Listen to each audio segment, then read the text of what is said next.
हमारे सीए विमल पुनमिया जो income tax appellate tribunal में प्रैक्टिस करते हैं और 50 साल तो पूरा का पूरा इनकम टैक्स, जब वीडीएस स्कीम आया था, वॉलंटरी डिस्क्लोजर स्कीम, मैं तो वैसे में भी सर को बुलाया था। तो मतलब इतना उनका तजुर्बा है। जो पहला वीडीएस से लेके वॉलंटरी डिस्क्लोजर स्कीम से कुछ 4-5 वीडीएस आया है। So he has a wide experience. Sir, the question is very simple. In a real estate transaction, when I'm giving my existing house, there is a, let us take about a housing society now. I'm giving existing house, and as against existing house, I'm getting an additional area. I'm getting a corpus. I'm getting a rent. So, what is the tax impact on the additional area that I get, and the corpus and the rent? If you can just explain whether I am liable to take income tax, pay income tax as a existing member. We are talking about redevelopment. Redevelopment has become very popular in last few years, because real estate value has gone up. As we have discussed, at least you are supposed to do 92 act you want to practice in redevelopment. Only 92? 92. I was saying 1000 acts. 92.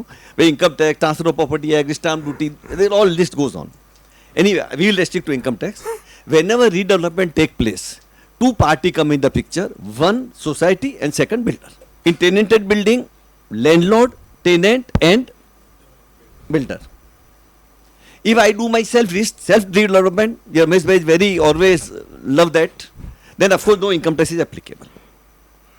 Because my society is doing the development for their members. So whatever they will sell, that is different thing. For example, we are 50 members and you want to develop all 50 flats only. Today area is 1000, tomorrow it will be 2000 or whatever. Then no income tax come in the picture, but when I make the payment to the contractor, architect, chartered accountant, advocate, then whatever TDS I deduct, I have to deduct and pay. तो उसमें से काट के भरने का, घर से कुछ देने का नहीं है. But no income tax come in the picture, whether society have more profit or loss or whatever they do, it is everything is exempted.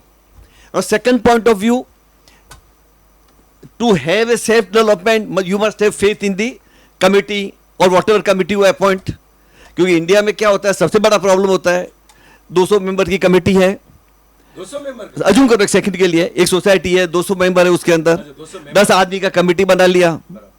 उसमें कोई कारण से एक बिल्डर भी अपॉइंट कर लिया समझो, और वो बिल्डर के साथ रेस्टोरेंट में सेक्रेटरी को देख लिया सोसाइटी के एक मेंबर ने, और वापस आके सबसे पहले बोलेगा अपना सेक्रेटरी तो बिक गया, और वो आधा मिनट में 200 आदमी को मालूम पड़ेगा और कॉन्फिडेंस ही खत्म हो जाएगा. तो लाइक माइंडेड पर्सन होगा तो ही सेल्फ डेवलपमेंट पॉसिबल है, अदरवाइज नहीं है. अगर अपन समझो बिल्डर को अपॉइंट करते हैं तो किसी का हेडेक ही नहीं है, बिल्डर करेगा जो करने का है. तो बिल्डर पे जो टैक्स आने वाला है वो एक पार्ट है, फ्लैट ओनर पे टैक्स आने वाला है वो दूसरा पार्ट है. तो रमेश भाई ने बोला फ्लैट ओनर का अपन बतावे. ना फ्लैट ओनर में दो टाइप हो जाएगा, एक टेनेंटेड बिल्डिंग, एक cooperative society ownership building. Assume करो मैं एक बिल्डिंग का ओनर हूं, लेटेस्ट ये एग्जाम्पल के साथ तो सब जल्दी समझ में आएगा. लेटेस्ट जाऊंगा, मैंने एक फ्लैट परचेज किया था 1000 स्क्वायर फीट का 1978 के अंदर 1 लाख रुपए के अंदर, और मेरा बिल्डिंग अभी बिल्डिंग रीडेवलपमेंट में जा रहा है. मैं मलबार हिल में रहता हूं तो मलबार हिल का ही बात करता हूं, but same apply to everywhere. अभी मेरा बिल्डिंग रीडेवलपमेंट जा रहा है, मेरे को क्या मिलने वाला है, 1000 के बदले लेटेस्ट जाऊंगा 1500 फुट एरिया मिलने वाला है. 1 करोड़ रुपया मेरे को हार्डशिप अलाउंस मिलने वाला है. महीने का मेरे को 2 लाख रुपया रेंट मिलने वाला है, एंड शिफ्टिंग अलाउंस और वो रेंट के जैसा ही हो जाएगा. ना क्या इस पर टैक्स आएगा कि नहीं आएगा? आएगा तो कितना आएगा, नहीं आएगा तो क्यों नहीं आएगा? First question, rent is concern normal course में whatever amount you receive by way of rent and whatever you pay that was allowed as a deduction and balance was taxable. लेकिन recently Bombay high court ने भी confirm कर दिया tribunal का order कि rent is not taxable. अब spend करो मत करो जो करो, और बॉम्बे हाई कोर्ट ही बाइंडिंग इन बॉम्बे. अभी सुप्रीम कोर्ट को रिवर्स करेगा तो बात की बात है, because till Bombay high court से जब तक ट्रिब्यूनल का डिसीजन था I was not agreeing to that. I said this is the wrong thing, but now the Bombay High Court have to accept it, so it is exempted. Second point आता है hardship allowance. Now hardship allowance also till up to 2021 it was 100% exempted. One view is that even today it is exempted because hard income tax में क्या है, computation का format होता है, how to compute the income. Now income computation में सबसे पहला होता है sale value minus cost. अब जहाँ पे आपकी cost ही नहीं है वो आगे कंप्यूटेशन बन नहीं सकेगा. तो any item with no cost is not liable to tax in income tax. Income tax में 6 हेड ऑफ इनकम है, salary, interest on security, house property, business income, capital gain, other sources. Other sources में dividend, interest, others, कोई ये 6 head में कोई income नहीं आता तो that income is not taxable और वो एग्जेम्प्टेड होती है। इसके लिए फेमस केस है बीसी श्रीनिवासन सेठी, सुप्रीम कोर्ट का जजमेंट है 1928 ITR, वो आज भी वैलिड है कि इसमें 5 एक्सेप्शन है। टेनेंसी राइट को no cost even taxable, road permit, loom permit, painting and antique item, उसमें कॉस्ट नहीं है आपका समझो तो भी आपको टैक्स भरना पड़ता है। So hardship allowance is not, again hardship allowance can not be worked out in monetary way. एक हार्डशिप मेरे को समझो होता है 50 लाख के नुकसान हुआ, सेम मेरे प्यून को 5 लाख वैल्यू हो सकता है, वही मुकेश अंबानी को 5000 करोड़ होगा उसी आइटम का। So you can't work out in रुपया ना पैसा, तो it was accepted. As far area is concerned, area के अंदर क्या होगा, मुझे 1000 था 1500 मिला, I was it ownership property, मैंने 2 साल से पहले से मेरे पास मकान है, so it is long term asset. 2 साल से नीचे होता शॉर्ट टर्म होता था, पहले 2 साल 3 साल होता था, बाद में 2021-20 में 2 साल हो गया। Now long term asset income tax में सेक्शन है 54। अगर मेरा लॉन्ग टर्म एसेट है, फ्लैट है और वो बेचता हूं और मेरे को सामने नया फ्लैट लेता हूं, and if I invest only my profit, then मेरे को कोई टैक्स नहीं है, एग्जेम्प्टेड है, 54 में डिडक्शन मिलेगा। अगर मैं टेनेंट हूं तो मेरा 54F में जाएगा, because I sell any asset other than long term residential house, shop, plot, painting, goodwill, shares, jewellery, whatever it is there, land, तो मुझे को पैसा मिलेगा। Then and I have only 1 house, I can buy second, I have no house, I can buy first, और वो tenancy के बदले मेरे को ओनरशिप मिलता है, और मेरा ओनरशिप का कोई दूसरा मकान नहीं है, यहाँ एक है। अगर 2 होगा तो मेरे को टैक्स लगने वाला है, अगर एक मकान है मेरा ओनरशिप का और ये दूसरा है तो उसमें भी मेरे को टैक्स नहीं है। तीनों आइटम क्लियर हो गई। इसके अलावा शिफ्टिंग अलाउंस ये वो सब उसमें ही आ जाता है टेनेंसी के अंदर। अभी मेन क्वेश्चन आता है अमेंडमेंट, रमेश भाई, कि 2 साल पहले एक अमेंडमेंट हुआ कि सेक्शन 54 और 54 का डिडक्शन 10 करोड़ के ऊपर नहीं हो सकता। बिल्कुल, सबब में तो फर्क पड़ने वाला नहीं है, 10 करोड़ का फ्लैट ही नहीं होगा, और होएगा तो एवंसी लवाइल होगा, पर मलबार हिल में एरिया में फर्क पड़ेगा। मैं एग्जांपल के साथ बताता हूं इसका कैसे वर्किंग होएगा। दूसरा सेक्शन 55 में एक अमेंडमेंट भी हुआ कि जो पहले कॉर्पस मनी आप गिनते थे जो एग्जेम्प्टेड है, उधर अभी क्लियरिटी नहीं हुई है, नहीं तो ट्रिब्यूनल का ऑर्डर आया है उस पॉइंट में, नहीं हाईकोर्ट का आया है, तो उधर कंफ्यूजन है कि क्या कॉर्पस आज भी एग्जेम्प्टेड है या वो 10 करोड़ के अंदर मेरे को उसको गिनने का है, क्या मेरी कॉस्ट नहीं है तो एग्जेम्प्टेड रहेगा। उसके अंदर क्यों एक सैटाइडर ऐसा अमेंडमेंट कर दिया सेक्शन का, which is not clear, clarification भी बोर्ड का नहीं आया है, और वो हिसाब से ऐसा होता है कि corpus money also you to add in 10 crore. Okay, so let us take example, Malabar Hill में एक हमारा बिल्डिंग डेवलप हो रहा है क्लाइंट का, उसके बाद ओल्ड टेनेंसी के अंदर 1000 फुट का एरिया था, उसको नया रीडेवलपमेंट किया तो 4000 फुट का फ्लैट मिला, मतलब बिल्डर नहीं था, खुद ही सेल्फ डेवलपमेंट किया, और उसका कंस्ट्रक्शन कॉस्ट किया 40,000 रुपया फुट, मतलब एक्स्ट्रा ऑर्डिनरी बिल्डिंग बनाया, बड़ा हाउस है। तो उसके अंदर क्या हुआ, जो नया फ्लैट उसको मिला उसका वैल्यू है 40 करोड़, रेक्टर का वैल्यू भी 40 करोड़ है, और उसका रियल में कॉस्ट भी करीब 36-37 करोड़ रुपये उसको पड़ जाता है ना। उस सिचुएशन पे अभी क्या होगा, अच्छा टेनेंट को तो फ्री मिला है, खर्चा तो लैंडलॉर्ड ने किया, जो उनकी कंपनियां दी उस पर लेंगे वहां नहीं जाते हैं। तो मैं तो टेनेंट था पहले, 1000 फुट का फ्लैट था, मेरे को 40 करोड़ का फ्लैट मिल गया। अभी 1000 करोड़ का टेनेंसी का वैल्यू तो कुछ होता ही नहीं है, तो मेरे को क्या टैक्स आएगा कि नहीं आएगा। तो उन्होंने क्या किया, 12 करोड़ रुपया मेरे से कंस्ट्रक्शन कॉस्ट ले लिया। उन्होंने बोला इतना एरिया आपको मिलेगा, इसके अलावा इतना रुपया भर दो, तो मेरा 40 में 12 करोड़ तो कॉस्ट हो गया। इसके अलावा मुझे को उन्होंने 2 साल पहले उसको ओनरशिप में कन्वर्ट कर दिया था, तो मैं 2 साल पहले ओनर बन गया उस एरिया का 1000 फुट का। वो टाइम मेरा कॉस्ट था 2 करोड़ रुपया, तो 2 करोड़ का मेरा इंडेक्सेशन करके 3 करोड़ हो जाएगा, तो 10 + 3 13 करोड़ तो मेरा कॉस्ट हो गया। 12 करोड़ दिया, 12 + 3 15 करोड़ कॉस्ट हो गया, बाकी रहा मेरा 25 crore long term capital asset है। 10 करोड़ मेरे को फ्री मिलेगा और 15 करोड़ पे मेरे को टैक्स लगेगा लॉन्ग टर्म कैपिटल गेन। अगर ये 20 करोड़ के अंदर होता था तो वो हिसाब से वर्किंग करना पड़ेगा, और हार्ड से बैलेंस उसमें ऐड करना पड़ेगा। ओके, भरत त्रिपाठी सर, जो IRS है, जो 2010 में ERS लेके अभी इनकम टैक्स का कंसल्टेंसी कॉर्पोरेट हाउस को वगैरह दे रहे हैं, सर हमारा सवाल है, land owner as a housing society और land owner in a tenanted building जब रीडेवलपमेंट के लिए देते हैं, so there is a development agreement which is made, registered, then it is given to the developer. So is there any income tax to the landowner, to the housing society when you are giving a development right? The same way income tax also is very complicated. It will depend from specific, from point to point. Now there is 2 things. One is the income has to occur. then there will be tax. Correct. And second is the incident, when it's occurring. When is that incident taking place, then it will be the tax which is going to happen.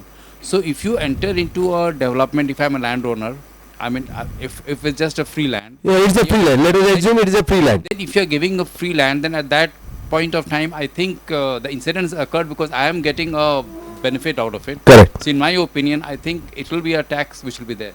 Am I right, Mr.? Because at that point of time, I think the incidents, I mean, I am getting a benefit. I mean, it may again depend, you know, what agreement it is, whether I am giving outright, whether I am saying that, okay, I'll get certain amount of flats or area out of that when you construct. So it will depend specifically on the contract. But the incidence of tax has definitely occurred, and in the development, it will be Taxable. It will be taxed. Okay. Vimal ji, question है कि you said corpus given to the member. Okay. Now if a corpus sometimes is given to the society also, because the land is belonging to the society, society gets 25 lakhs, 50 lakhs, 1 crore, and they may be using it for paying the PMC, or maybe they will keep themselves and later on use it. So how it will be? Corpus also is exempted. Whatever given to member is known as hardship allowance. Whatever given to society is a corpus, and that is also exempted. Recently Kalpataru का case आया था, Bandra east का ही है. 200 करोड़ रुपये बाद given है corpus. Correct. Originally जिसके पास 450 square feet का फ्लैट था उसको 1500 का फ्लैट दिया. बिल्कुल. महीने का ₹1,00,000 रेंट दिया. और फिर एफएसआई और बढ़ गई उस इंसेंटिव में, तो 20 फ्लैट सोसाइटी को फ्री दिया. Each flat was worth 15 crore रुपए. तो अब इनकम टैक्स तो छोड़ता नहीं है, वो सब ऐड करके सोसाइटी को टैक्स लगा दिया. अपील आया finally, CIT appeal dismiss, matter came to tribunal, और बंसी मेहता साहब के जूनियर ने अटेंड किया था, एंड वी सक्सीडेड. ओके. तो corpus is also free. Sir basically principle है कि कॉस्ट नहीं है, टैक्स फ्री है. सर वही सवाल आपका एक क्वेश्चन में और अदर आंसर में एक सवाल था. एक सोसाइटी विले पार्ले में उनको 2 फ्लैट बिल्डर ने दिया. ओके. तो when redevelopment happened, give, they were keeping with them. After 10 years they sold it. Now tell me what will be the मेरे हिसाब इम्पैक्ट. से तो उसको खाली मेंबर बना देवे सोसाइटी, किसको? वॉलंटरी डोनेशन ले लेवे, तो टैक्स ही नहीं आएगा. नहीं, वो तो टैक्स प्लानिंग है. अदरवाइज जो सोसाइटी बेचेगी किसी को, सोसाइटी को टैक्स तो आएगा ही नहीं. Society has sold now. हाँ, society was not having the option है. After 10 years. After 10 years they are after 10 सोल्ड. years सोसाइटी ने किया, तो 10 साल पहले जिस दिन मिला था, that is what is market value. Okay. Take indexation of that and pay capital gain tax. That is one option. Okay. Second, society simply allot flat to the new member. He become member of the society by paying 250 रुपये और 500 रुपये. उसे voluntary donation लेके flat दे देते. चौपाटी में हमने किया था 1-2. एक्चुअली क्या हो गया, एग्रीमेंट में बिल्डर अगर लिखेगा कि 3 साल में मैं आपको दूंगा, फिर वो नहीं देता है, तो बहुत सारे जजमेंट है. एक मिनट उनको बोले ही इज कंप्लीटिंग. 5 साल लिख के देता है, तो फिर आपका केस वीक है. 54 का आपको डिडक्शन या 54F का नहीं मिलेगा. लेकिन एग्रीमेंट में 3 साल लिखता है बिल्डर, एंड देन वो देता नहीं है 3 साल के अंदर. और 3 साल कब से? जो दिन आपने उसको पोजीशन दिया है. एग्रीमेंट कर दिया रीडेवलपमेंट का, still building is with you only. उसको आईओडी लेके आया. Now he has to obtain the commitment certificate. That time you hand over position to him. That is your crucial date of transfer, and that they attract all taxes और whatever. और उसके 3 साल में builder आपको दे देता है, कोई problem नहीं है. आपको फर्नीचर बनाने के लिए देता है, सॉफ्ट फर्निशिंग ले देता है, नो प्रॉब्लम. लेकिन उसके अंदर 3 साल लिखता है और बाद में देता है 5 साल, देन ऑल्सो नो प्रॉब्लम. बहुत सारे जजमेंट हमारे फेवर में है. बोले एक बिल्डर के सामने एक फ्लैट ओनर क्या करेगा बेचारा, तो कोर्ट ने कंसीडर किया है. लेकिन उधर ही 5 साल लिखता है. आपको मालूम है 5 साल में मिलने वाला है, 3 साल में नहीं मिलने वाला है, तो आपको टैक्स लग जाएगा. ओके. You have question. या सर यही केस में अगर हम लोग ने लिखा है 3 साल, लेकिन जैसा अभी कांदीवली में सीओडी लग गया, तो अभी हम पोजीशन दे नहीं पा रहे. सर चलेगा वो ना. 3 साल लिखा है तो मिलेगा आपको, यही बोल रहा हूँ मैंने. भले वो 10 साल बाद देवे, चलेगा. हाँ. अरे सर, तो रमेश सर से क्वेश्चन. सर अभी ये मुझे मत पूछो, मैं तो सर 1 मिनट, अभी जो है अभी हम लोग रेरा में कैसे करें? हम लोग पोजीशन दे नहीं पा रहे क्योंकि सीओडी लग गया, ओसी नहीं आ रहा है. हाँ. बराबर. तो अभी क्या करें? गौतम चरण सर. सर 1 मोर क्वेश्चन, और एक है टीडीएस. सर आपको आंसर मिल गया ना? नहीं आप दोगे. New tech developers and promoter जो यूपी का वर्सेस यूपी रेरा का जो जजमेंट है, उसमें ये लिखा है कि what ever may be the reasons, as a developer you are supposed to know all this, even if there is a stay, court order, this, that and all. Once you agreed on a date of position, if you are not given, then so the interest will be payable on the delayed position. But हम position ही नहीं दे पा रहे ना sir. SDL का संजय राउत का भाई का जो सोसाइटी था भाई, पत्राचाल चलो या गोरेगाव पत्राचार या So there is a recent Maharana order which has actually. Not only Maharashtra sir, it is a supreme court नहीं judgment sir, new tech developers. Interest की बात नहीं कर रहा हूँ हाँ, सर। फिर? अभी now how to proceed sir, अभी सीओडी लग गया, ओसी तो आ नहीं रहा है, फॉर्म 4 अपलोड नहीं हो सकते, लेकिन हमको पोजीशन देना है, तो हाउ टू प्रोसीड नाउ? आप पोजीशन दे दो ना, किसने रोका आपको? ऐसा नहीं सर, फॉर्म बम्बई में विदाउट ओसी नहीं। इलीगल है लेकिन है। पत्राचाल में बहुत सारा डिस्प्यूट चल रहा था, अभी रेंट एक साथ आ गया सर, पहले का भी रेंट आया अभी, रेंट तो टैक्स फ्री हो गया तो ना अभी बॉम्बे हाई कोर्ट के तो पहले का भी रेंट है तो भी टैक्स फ्री सब फ्री। क्लियरिफिकेशन नेचर है, लॉ अमेंडमेंट नहीं हुआ है, लॉ पहले था वही आज है। सर और वो टीडीआर पे टीडीएस लगेगा सर? टीडीआर का टीडीएस लगेगा, मैं आपको एक बताता हूँ, उसमें वापस थोड़ा ट्विस्ट है। बहुत सवाल है आपके पास। मतलब सबसे इंपॉर्टेंट क्या है, बिल्डर को क्या टैक्स लगेगा, कि नहीं लगेगा, कि लगेगा, कि कभी लगेगा, बिल्डर पॉइंट ऑफ व्यू से। बिल्डर में क्या होता है, बिल्डर जब भी बिल्डिंग बनाना चालू करता है तो उसके पास में 2 सिस्टम ऑफ अकाउंटिंग है, project completion method, percentage completion method. तो परसेंटेज कंप्लीशन मेथड में तो जितना आपका कोई भी सिस्टम से आप फॉलो करो, जितना काम हुआ उसका 5% प्रॉफिट बताओ, 10% बताओ, जितना पैसा आया उसका कुछ बताओ, जितना माल आप बुकिंग किया उसका बताओ, जो आपकी मर्जी है वो बताओ, लॉ में कोई लिखा नहीं है। और यहाँ फॉलो करो प्रोजेक्ट कंप्लीशन मेथड। तो जब बिल्डिंग बनेगा, ओसी आएगा, वो दिन मुझे टैक्स भरने का, जब तक रुपया टैक्स नहीं भरने का है। तो गुप्ता जी ने अभी कैसा बताया, एक जॉइंट वेंचर होता है, बाकी लोग तो 15% वाले, एक 50% वाला एक आदमी है, और 15% वाला तो प्रॉफिट लेके भाग जाएगा, और 50% वाले को सब भरना पड़ेगा बाद में। तो बहुत बार बिल्डर चाहता है कि नहीं, पैसा हर साल का टैक्स भर दो, तो they follow percentage completion method. हम सीए लोगों में ऐसा इंप्रेशन था कि प्रोजेक्ट कंप्लीशन मेथड भी खत्म हो गया है, और वो अकाउंटिंग स्टैंडर्ड 7 आने के बाद कोई राय नहीं है पिक्चर में। लेकिन एक्चुअली क्या हुआ है, इनकम इंस्टीट्यूट ने बोला कि अकाउंट ऐसा मेंटेन करना चाहिए। उसके मैटर इनकम टैक्स में आईटीओ ने ऐड किए, मैटर लिटिगेशन हुआ, कोर्टों में मैटर गया, हाई कोर्ट ने बोला institute of chartered accountant can not give direction how to pay the tax, income tax department है उसके लिए। आप ये बोलो कैसा अकाउंट लिखने का बताओ, तो वो तो अकाउंटिंग स्टैंडर्ड 7 से तो ऐड हुआ नहीं बाद में। फिर उसके थोड़े साल बाद इनकम टैक्स डिपार्टमेंट खुद लेके आया ICDS 3 कि अभी हमारा अकाउंटिंग स्टैंडर्ड हम लेके आते हैं, दैट इज बाइंडिंग। और ICDS 3 आया तो उसमें फॉर्मूला दिया, इतना % माल बिक गया, इतना ये हो गया, उतना वो हो गया। बिल्डर की एक बॉडी है महाराष्ट्र चैम्बर ऑफ इंडस्ट्री, उन्होंने प्रोटेस्ट किया, तो गवर्नमेंट ने क्या किया, ICDS 3 टोटल 10 IDS लेके आया था इनकम टैक्स वाला, ICDS 3 उन्होंने विड्रॉ कर लिया है, बाकी 9 है अभी भी। सो बिल्डर को एज ऑन टुडे कोई गवर्नमेंट का रजिस्ट्रेशन नहीं, इंस्टीट्यूट का है नहीं, इनकम टैक्स का है। जो बिल्डर की मर्जी हो वो फॉलो करे, प्रोजेक्ट कंप्लीशन करे, परसेंटेज कंप्लीशन मेथड करे, जो करने का करे। इसमें एक पॉइंट आता है रीडेवलपमेंट पे, खास रमेश भाई को कहा था इसको टच करना। 2017 में अमेंडमेंट किया, पहले रीडेवलपमेंट में क्या पोजीशन था कि समझो मैं लैंडलॉर्ड हूं, आप बिल्डर है, मैंने आपको प्रोजेक्ट दे दिया, करेक्ट। अभी प्रोजेक्ट तो मैंने आपको दे दिया, मेरे लैंडलॉर्ड को, मेरे को क्या होता था, आपको तो आप प्रोजेक्ट कंप्लीशन मेथड में टैक्स भरो या परसेंटेज भरो, वो आपका हो गया, फ्लैट ओनर को टैक्स लगता ही नहीं है।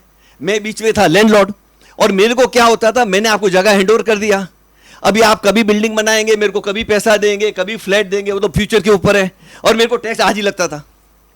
तो आज मैं टैक्स भरूं किधर से, तो मेरे को फ्लैट कम लेके मैं पैसा लेता था, और बाद में प्रोजेक्ट ही टेक ऑफ नहीं हुआ तो मेरा पैसा गया घर से।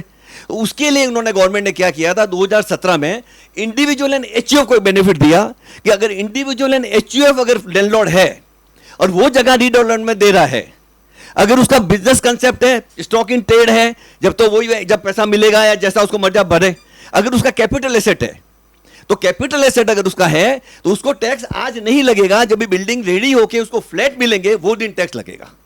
अभी समझो मेरे को बिल्डर 50 तो फ्लैट देने वाला है, और समझो 50 करोड़ रुपया भी देने वाला है, तो 50 करोड़ रुपए वो 10% TDS काट लेगा। आज एस्टोम में पड़ा रहेगा, TDS का अमाउंट वो भर देगा गवर्नमेंट में, कैरी फॉरवर्ड होगा ईयर आफ्टर ईयर। और जो दिन मेरा OC आएगा, जो दिन मेरे को 50 फ्लैट मिलेंगे, दैट देन उसकी मार्केट वैल्यू फ्लैट की और ये मेरा 50 करोड़ दोनों पे ऐड करके मेरे को टैक्स भरने का है। अब इसमें कंट्रोवर्सी एक और आ गई है कि मार्केट वैल्यू लेने का तो मेरे को जो दिन फ्लैट मिलेगा उसका मार्केट वैल्यू लेने का है, या मेरी जो प्रोपोर्शन में जमीन है उसकी मार्केट वैल्यू लेने की है, या उसकी कंस्ट्रक्शन कॉस्ट लेने की है। मेरी पर्सनल व्यू है कि मैंने 17 में एग्रीमेंट किया, 17 में मैंने क्या बोला कि इतना फ्लैट बनेगा, आधा तेरा आधा मेरा, एग्जांपल के लिए समझने के लिए बोलता हूं, और प्लस मेरे को 10 करोड़ रुपया दे देना। तो मैंने इनडायरेक्टली आधी लैंड आपको दे दी, आधी लैंड पे आप मेरे को कंस्ट्रक्शन करके देने वाले हैं, तो आपका जो कंस्ट्रक्शन कॉस्ट हो रहा मेरी लैंड के ऊपर, that is one part. Second, अभी वो नहीं तो लोन नहीं है, मेरा कंस्ट्रक्शन कॉस्ट क्या होएगा, तो रेक्टर वैल्यू पकड़ लूंगा, या टेंडर फ्लोट किया होगा तो वो फिगर लूंगा। और दूसरा मेरा 50% लैंड का रेक्टर वैल्यू क्या है। अभी लेटर जब रेक्टर वैल्यू आती है 10 करोड़ रुपया, और कंस्ट्रक्शन कॉस्ट का होता है जूम करो 12 करोड़ रुपया, तो मेरा 12 करोड़ रुपया पकड़ने का, प्लस 10 करोड़ मेरे को मिलने वाला है, तो 22 करोड़ पकड़ने का, तो 22 करोड़ का टैक्स कभी लगेगा जब ओसी आएगा। दूसरा व्यू आईटीओ लोग क्या ले रहे हैं कि जब मेरे को 50 फ्लैट मिले उस दिन उसकी रेक्टर वैल्यू क्या है वो पकड़ो प्लस 10 करोड़ पकड़ो, तो इसका वापस लिटिगेशन चलेगा। तो लैंडलॉर्ड के अंदर भी काफी लिटिगेशन हो सकता है। लिटिगेशन से फ्री नहीं है, बट कंसेशन बहुत दे दिया है इंडिविजुअल एंड एचयूएफ को। जरा माइक उधर दे दो। वो बात क्लियर है। No, we are getting it recorded. Otherwise, it doesn't get, you know. TDR अगर आपका कैपिटल एसेट है, तो अगर आप बिजनेस करते हैं तो बिजनेस इनकम आएगा, टीडीएस का बात ही नहीं है उसके अंदर। नहीं टीडीआर पे नहीं आएगा। It is a purchase ना। पर इनकम टैक्स लगेगा if you are a businessman.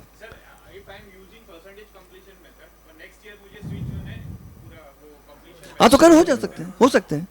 ये तो एडवांस टैक्स भरा होता टैक्स कैरी फॉरवर्ड होएगा, या ये यहाँ का क्लोजिंग फिगर आपका ओपनिंग फिगर हो जाएगा, देन कैरी फॉरवर्ड। उधर राइजा बिल्डर का बहुत अच्छा केस है। कौन सा? Shifting from one system to another. या Raja builders. Raiza builders. Coming back to again redevelopment taxation, 33(7) tenanted cessed building is getting redeveloped, and where there are commercial tenants, and they will be given a commercial property, say maybe against say 500 square feet, they would be getting say 800 square feet.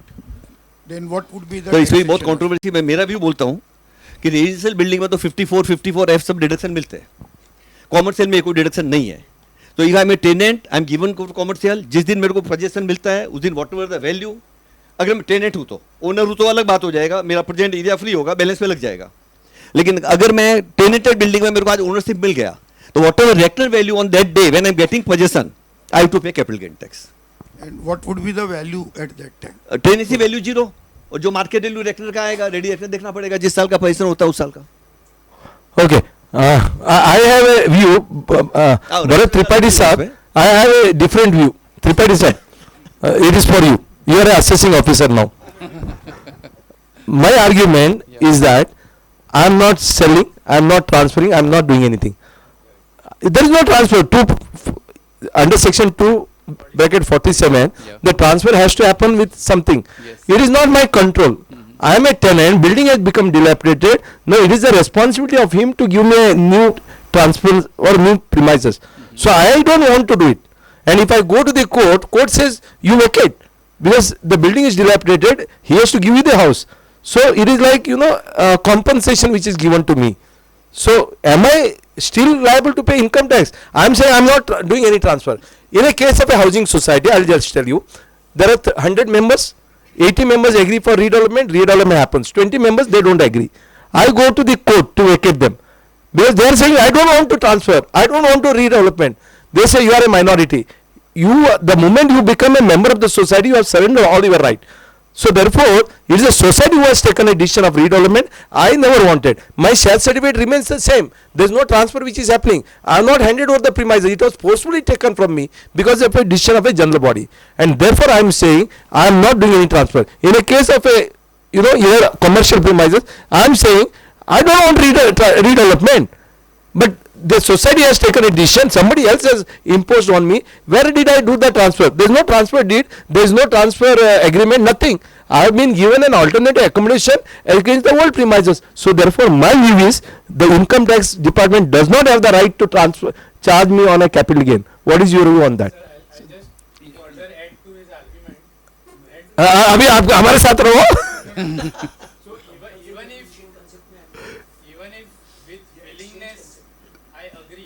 जरा mic उनको दे दो.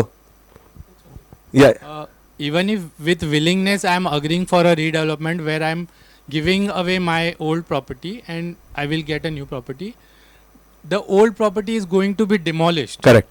So asset no longer exists. Correct. And therefore there cannot be a transfer. No, he will say the right size exists. If the property does not exist, but विमलपुरा में बोलेंगे नहीं आपका right तो है ना उधर. No, so there are. But that right I have not transferred. The right remains with me only. Correct. Huh. Correct. The building is demolished. See, The right I have not you're transferred. talking about the cess building, or you're talking for a society? Where I am there is- right now. Let us talk about housing society. in housing society, like for instance, there is a certain portion which is residential and Correct. certain portion where Commercial. commercial. In residential, they were very clear that there is no tax. Correct.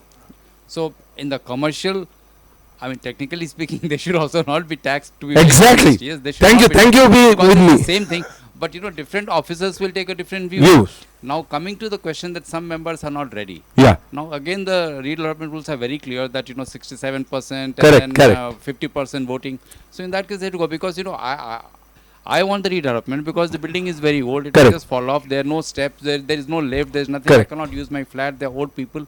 So we want to go. In any case, the building is very old. But a commercial premises, they are getting because if the location is very good, then they might be getting very good rent. They are not bothered. उनको क्या फर्क पड़ता है? बराबर. So they might say that they don't want to go it. But Correct. when cooperative society, everything is put before the AGM, the decision is taken.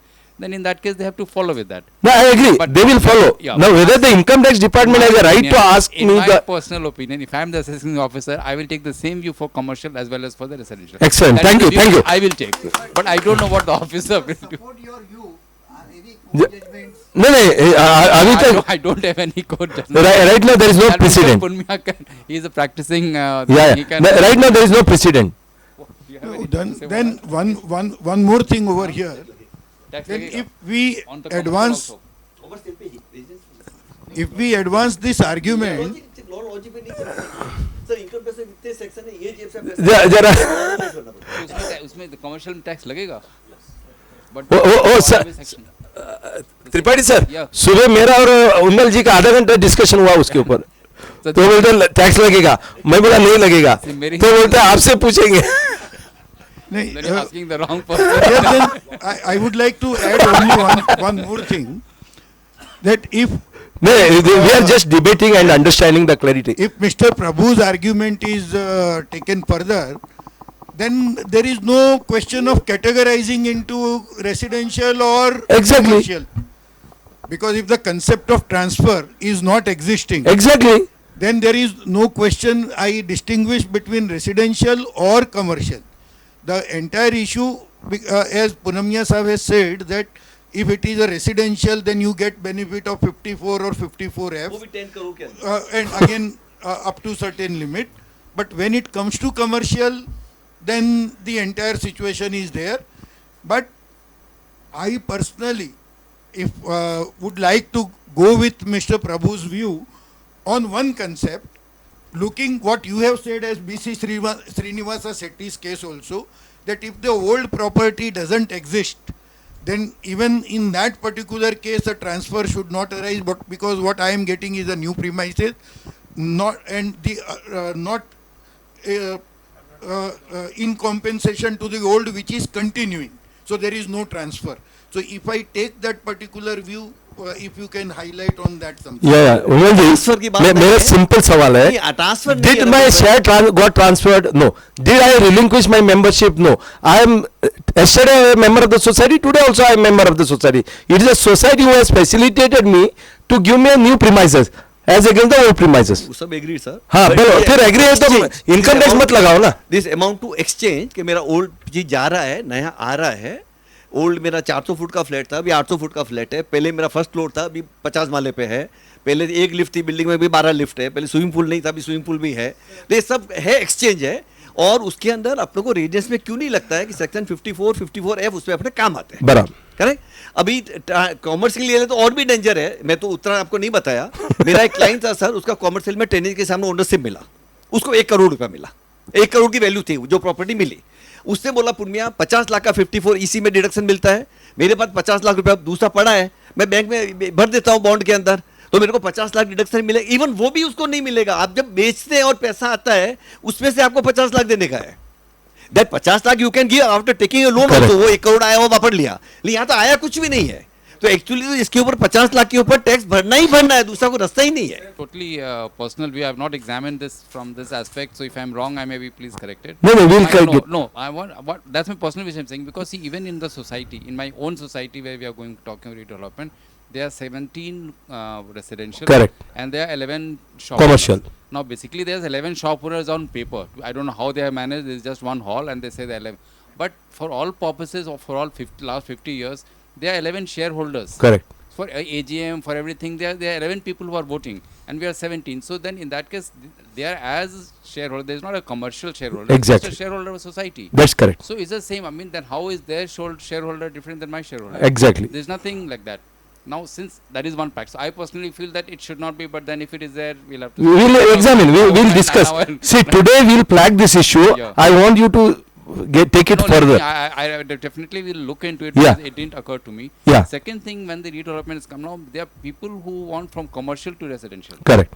Because if they are saying, we don't want a commercial. Exactly. Now There we are want many a societies. residential. Yeah. Because in that, what is happening, the value of the even when the developers are coming, they are giving a higher value to the commercial Correct. and a lower to the residential. That's correct. Even if they are they want to just buy out and they go out of it, then again they are getting a higher rate than the residential. Even the rental they are getting higher because commercial rates are different.